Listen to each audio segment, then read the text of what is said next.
एक ही दिन में किसी ने स्टॉक मार्केट से 20 लाख रुपए कमा लिए और किसी ने अपनी सालों की बचत तक खो दी। रोज आप टीवी पर सुनते होंगे सेंसेक्स आज 1200 पॉइंट गिर गया, निफ्टी ने नया ऑल टाइम हाई लगा दिया, मार्केट क्रैश हो गया। लेकिन क्या आपने कभी सोचा है ये स्टॉक मार्केट आखिर होता क्या है?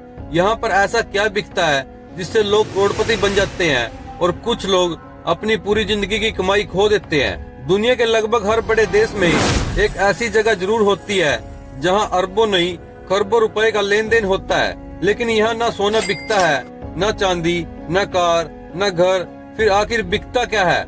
इस सवाल का जवाब जानने के लिए हमें 400 साल पीछे जाना पड़ेगा।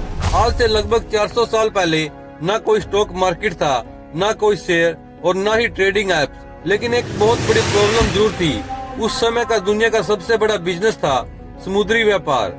यूरोप के व्यापारी जहाजों में मसाले, रेशम, सोना, चांदी और बहुत सारी कीमती चीजें भरकर हजारों किलोमीटर दूर तक दूसरे देशों तक बेचने जाते थे। लेकिन ये सफर बिल्कुल भी आसान नहीं था। कई बार जहाज महीनों तक समुद्र के बीच में रहते और कई बार किसी भारी तूफान की वजह से कई जहाज समुद्र के बीच में ही डूब जाते और कई बार समुद्री लुटेरे इन जहाजों को लूट लेते। और अगर कोई जहाज समुद्र के बीच में डूब जाता या फिर किसी लुटेरे की वजह से उसको लूट लिया जाता तो कई व्यापारियों की पूरी जिंदगी की कमाई एक ही पल में खत्म हो जाती। यहीं से शुरू हुई एक ऐसी सोच जिसने पूरी दुनिया का पैसा कमाने का नजरिया बिल्कुल बदल दिया। अब जरा सोचिए, अगर एक जहाज तैयार करने के हिसाब से करोड़ों रुपए का खर्चा आता है और वो जहाज समुद्र के बीच में डूब जाए तो पूरा नुकसान किसका होगा? एक व्यापारी का। और यही सबसे बड़ी समस्या थी।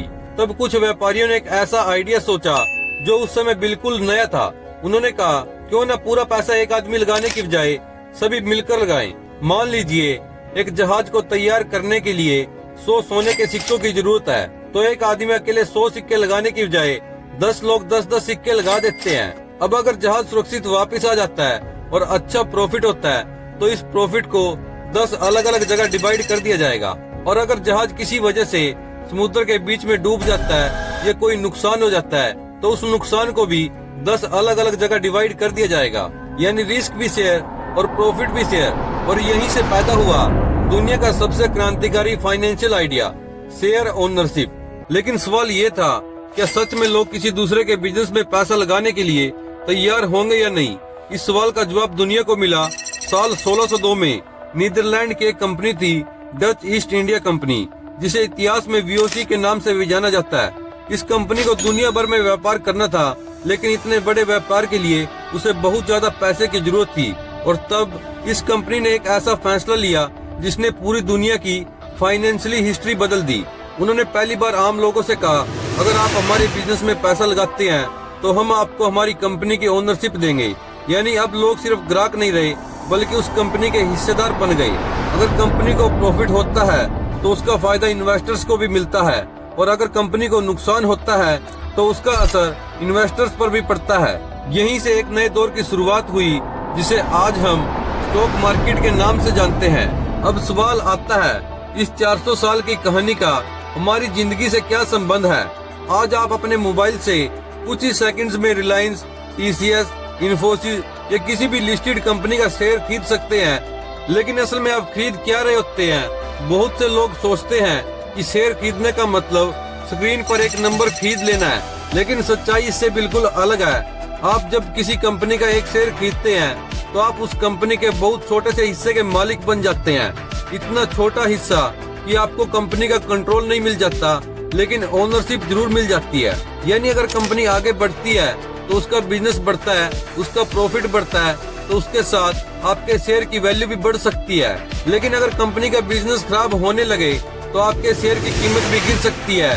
यही है स्टॉक मार्केट की सबसे बेसिक रियलिटी। ये कोई जादू नहीं है, ये कंपनीज की ओनरशिप खरीदने और बेचने की एक मार्केट है। लेकिन यहाँ पर लगभग हर बिगिनर के दिमाग में एक बहुत बड़ा सवाल आता है, अगर मैंने रिलायंस का शेयर खरीद लिया तो क्या मैं रिलायंस का मालिक बन गया? जवाब है हाँ, लेकिन पूरी कंपनी का नहीं। अब इसको एक छोटे से एग्जाम्पल से समझते हैं। एक कंपनी को 1 करोड़ बराबर हिस्सों में बांट दिया गया और हर हिस्से को एक शेयर का नाम दे दिया गया।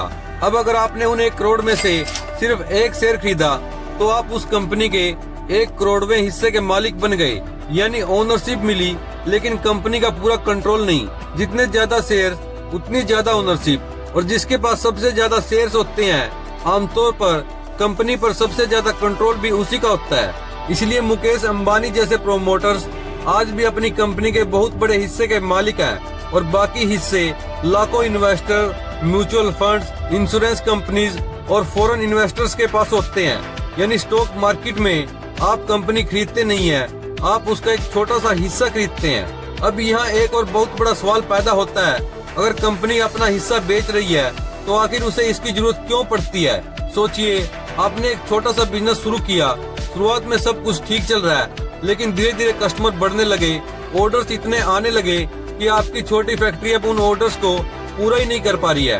अब आपके सामने सिर्फ 2 रास्ते हैं, या तो बिजनेस को यहीं रोक दीजिए, या एक नई फैक्ट्री बनाइए, नई मशीन खरीदिए, ज्यादा एम्प्लॉइज रखिए और पूरे बिजनेस को नेक्स्ट लेवल तक लेकर जाइए। लेकिन ये सब करने के लिए बहुत सारा पैसा चाहिए, इतना पैसा जो हर कंपनी के पास शुरू में नहीं होता।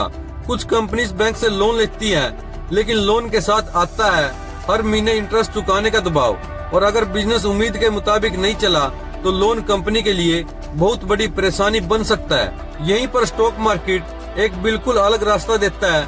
कंपनी कहती है, मुझे लोन मत दो, मेरे बिजनेस का छोटा सा हिस्सा खरीद लो और मेरे साथ इस सफर का हिस्सा बन जाओ।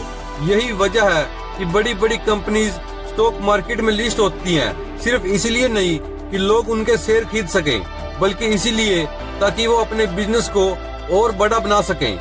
लेकिन कंपनी अपने शेयर लोगों को पहली बार बेचती कैसे है?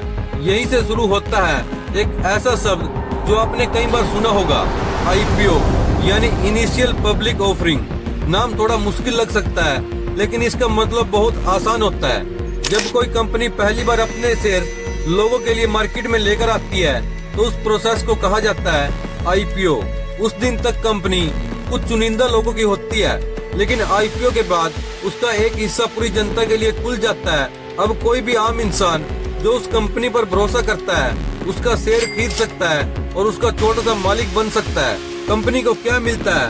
पैसा, जिससे वो नई फैक्ट्रीज लगा सकती है, नई टेक्नोलॉजी ला सकती है, नई सिटीज या कंट्रीज में अपने बिजनेस को एक्सपेंड कर सकती है। और इन्वेस्टर्स को क्या मिलता है? कंपनी की ग्रोथ में साथ चलने का मौका। लेकिन यहीं से शुरू होती है स्टॉक मार्केट की असली कहानी, क्योंकि IPO के बाद शेयर सिर्फ कंपनी से नहीं खरीदे जाते, बल्कि लोग एक दूसरे से भी उन्हें खरीदते और बेचते रहते हैं। अब तक कंपनी अपने शेयर बेच चुकी है, लेकिन अब एक नया सवाल आता है, अगर मुझे आज रिलायंस का शेयर खरीदना है तो क्या मैं सीधे रिलायंस कंपनी के ऑफिस जाऊंगा? नहीं, बिल्कुल नहीं। IPO के बाद कंपनी ज्यादातर शेयर दोबारा नहीं बेचती। अब खेल बदल चुका होता है, अब लोग एक दूसरे से शेयर खरीदते और बेचते हैं। मान लीजिए आपके पास एक रिलायंस का शेयर है और आप उसे बेचना चाहते हैं। उसी समय कहीं भारत में कोई दूसरा इंसान उसी शेयर को खरीदना चाहता है, तो आप दोनों को आपस में कौन मिलाता है? यहीं से एंट्री होती है स्टॉक एक्सचेंज की। भारत में 2 सबसे बड़े स्टॉक एक्सचेंज हैं, बॉम्बे स्टॉक एक्सचेंज यानी BSE और दूसरा है नेशनल स्टॉक एक्सचेंज यानी NSE। इनका काम खुद शेयर खरीदना या बेचना नहीं होता, इनका काम सिर्फ इतना होता है कि बायर और सेलर एक सुरक्षित प्लेटफॉर्म पर आसानी से ट्रेड कर सकें। यानी स्टॉक एक्सचेंज एक बहुत बड़ा डिजिटल मार्केट प्लेस है, जहां हर सेकंड लाखों बाय और सेल ऑर्डर्स आपस में मैच होते रहते हैं। लेकिन अब आता है स्टॉक मार्केट का सबसे बड़ा सवाल, अगर रिलायंस का शेयर आज 1500 रुपए का है तो ये 1500 रुपए का कौन करता है? रिलायंस कंपनी, गवर्नमेंट या स्टॉक एक्सचेंज? जवाब है इनमें से कोई भी नहीं। जी हाँ, शेयर की प्राइस ना तो कंपनी तय करती है, ना गवर्नमेंट और ना ही NSE या BSE। तो फिर प्राइस कौन तय करता है? आप और हमारी तरह करोड़ों इन्वेस्टर इस प्राइस को तय करते हैं। इसे समझने के लिए एक बहुत आसान एग्जांपल लेते हैं। मान लीजिए किसी कंपनी का शेयर इस समय 100 रुपए का है। अब अचानक उस कंपनी ने एक शानदार प्रोडक्ट लॉन्च कर दिया, या फिर उसका प्रॉफिट उम्मीद से कहीं ज्यादा आ गया। अब हजारों लोग उस कंपनी का शेयर खरीदना चाहते हैं, लेकिन बेचने वाले लोग बहुत कम हैं। अब सोचिए, जब खरीदने वाले ज्यादा हो और बेचने वाले कम हो तो क्या होगा? जो शेयर कल 100 रुपए का था, कोई कहेगा मैं इसी शेयर को खरीदना चाहता हूँ और मैं इसके लिए 102 रुपए दूंगा, और दूसरा कहता है मैं 105 दूंगा। तीसरा बोलेगा मुझे अभी चाहिए, मैं 110 रुपए देने के लिए तैयार हूँ, और इसी कंपटीशन की वजह से शेयर की प्राइस धीरे धीरे ऊपर जाने लगती है। लेकिन अगर सिचुएशन उल्टी हो जाए, हर कोई अपना शेयर बेचना चाहे लेकिन खरीदने वाले बहुत कम है, तो सेलर कहेगा 100 रुपये में कोई नहीं खरीद रहा तो ठीक है, मैं इसको 98 रुपए में बेच देता हूँ। फिर भी नहीं, चलो मैं इसको 95 रुपए में दे देता हूँ, और यही से प्राइस नीचे गिरने लगता है। यानी स्टॉक मार्केट में हर सेकंड सिर्फ एक ही लड़ाई चल रही होती है, बायर्स और सेलर्स की, और इसी लड़ाई का रिजल्ट हमें स्क्रीन पर बदलते हुए शेयर प्राइस के रूप में दिखाई देता है। लेकिन यहीं पर एक बहुत बड़ी गलतफहमी शुरू होती है। कई लोग कहते हैं स्टॉक मार्केट तो बस जुआ है, लेकिन क्या सच में ऐसा है? अगर स्टॉक मार्केट सिर्फ जुआ होता तो दुनिया की सबसे बड़ी कंपनीज यहाँ क्यों लिस्ट होती? Apple, Microsoft, Google, Reliance, TCS, Infosys, क्या ये सारी कंपनीज जुआ खेलकर अरबों खरबों डॉलर की हो गई? नहीं, बल्कि असली बिजनेस बनाकर यहाँ तक पहुँची हैं। सच्चाई ये है, स्टॉक मार्केट कोई जादू की मशीन नहीं है और न ही पैसे छापने की मशीन। ये असल बिजनेस का मार्केट है। जब किसी कंपनी का बिजनेस बढ़ता है, उसकी सेल्स बढ़ती है, प्रॉफिट बढ़ता है, नए कस्टमर्स जुड़ते हैं, नई फैक्ट्रीज बनती हैं, नई टेक्नोलॉजी आती है, तो धीरे धीरे उस कंपनी की वैल्यू भी बढ़ती है और लंबे समय में उसके शेयर की कीमत भी बढ़ती है। लेकिन अगर कंपनी का बिजनेस खराब होने लगे, लॉस होने लगे, कस्टमर्स कम हो जाए या मैनेजमेंट गलत फैसले लेने लगे, तो शेयर की कीमत नीचे भी जा सकती है। यानी आखिरकार स्टॉक मार्केट कंपनी के बिजनेस का ही आईना है। बिजनेस अच्छा तो लंबे समय में शेयर भी अच्छा परफॉर्म करेगा, बिजनेस खराब तो शेयर भी गिर सकता है। तो अब तक हमने क्या सीखा? स्टॉक मार्केट कोई जादू नहीं है, न कोई लॉटरी है और न ही रातों रात अमीर बनने की मशीन।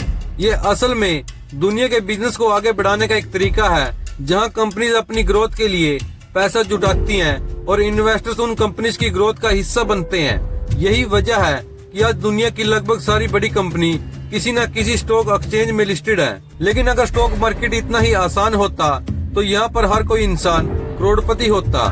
लेकिन सच्चाई ये है कि स्टॉक मार्केट में पैसा कमाने से पहले उसे समझना जरूरी है, क्योंकि जिस इंसान को ये नहीं पता कि वो क्या खरीद रहा है, वो सिर्फ किस्मत के भरोसे पैसा लगा रहा है और किस्मत हमेशा साथ नहीं देती। इसलिए अगर आप सच में स्टॉक मार्केट सीखना चाहते हैं तो जल्दबाजी मत कीजिए, पहले समझिए फिर निवेश कीजिए। लेकिन हमारी कहानी अभी शुरू हुई है, क्योंकि अब सबसे बड़ा सवाल बाकी है। एक ही शेयर जो सुबह 100 रुपए का था, वो दोपहर को 105 रुपए का हो गया और शाम तक वो 95 रुपए का रह गया। आखिर हर सेकंड उसकी प्राइस कौन बदल रहा है? कैंडल स्टिक चार्ट क्या होता है? ग्रीन कैंडल का मतलब क्या है? रेड कैंडल क्यों बनती है? और क्या सिर्फ चार्ट देखकर फ्यूचर का अंदाजा लगाया जा सकता है? इन सभी सवालों के जवाब हम जानेंगे इस सीरीज के अगले एपिसोड में। अगर आप स्टॉक मार्केट को बिल्कुल शुरुआत से प्रोफेशनल लेवल तक सीखना चाहते हैं तो इस सीरीज का एक भी एपिसोड मिस मत कीजिए। वीडियो पसंद आई हो तो वीडियो को लाइक करना। अगर आप हमारे चैनल पर नए हो तो चैनल को जरूर सब्सक्राइब कर लेना, ताकि आपको हमारी ऐसी इन्फॉर्मेटिव वीडियो की नोटिफिकेशन टाइम पर मिलती रहे। मिलते हैं फिर नेक्स्ट वीडियो में, तब तक के लिए धन्यवाद।